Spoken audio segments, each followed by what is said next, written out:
ary hoentiko miditra amin'ny afo ny ampatelony, ary arendrika toy ny fandrendrika volafotsy izy, ary izahako toetra toy ny izaho toetra ny volamena izy. Miarabahanao ry namako malala amin'izao fioanantsika izao, ary maniry ny fiadanan'ny tompo hirotsaka feno ho aminao any amin'ny toerana rehetra izay anaranao ny fandarana.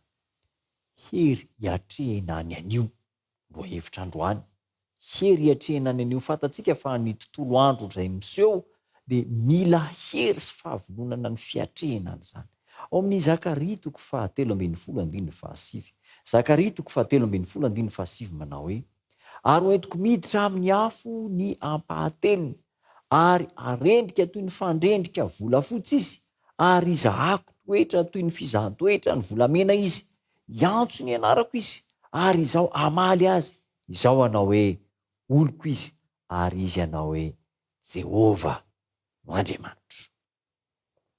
Mizahan-toetra isan'andro mizany ny Andriamanitra amin'ny alalan'ireo fitsapana sy fisedrana maro isan-karazany. Mahazaka tsara an'izany ve ny fonao? Tsy manameloka anao ve ny fieritreretanao? Vonona hiatrika ireo fitsapana eo amin'ny fiainana isan'andro ve ianao? Tian'Andriamanitra ho azo antoka amin'ny alalan'ny fizahan-toetra fa volamena voadio tamin'ny afo ianao. Tsy fitiavana hampahorenao ny fitiavan'Andriamanitra, fa tahaka ny mpianatra mahay zahan-toetra amin'ny alalan'ny fanadinany mba hahafahana manam-porofo amin'izao tontolo izao fa mpianatra mahay. Toy izany ihany koa ianao, olon'ny finoana, zanak'Andriamanitra, ka ny fitsapana irery ihany no tian'Andriamanitra hanasongadinana sy hampiakarana izany tombam-biditsika izany manerana an'izao tontolo izao. Ny fakapanahy sy ny fitsapana ao an-zanak'Andriamanitra dia tsy fomba iray handavona azy ireo, fa fomba ahafahan'Andriamanitra manondrotra azy amin'ny toerana ambonimbony kokoa. Hatrany Romanina 8:7-7 manao hoe: fa mahatoky aho fa na fahafatesana na fiainana na inona amin'izao zavatra rehetra izao dia tsy misy ahasaraka antsika amin'ny fitiavan'Andriamanitra izay ao amin'ny Kristy Jesosy, na fahafatesana na fahoriana na fijaliana na harena na fiadanana, dia tsy misy mahasaraka antsika ao amin'ny Jesosy Kristy. Omena fampaherezana lehibe isika ny amin'ny fitsapana tsirairay avy.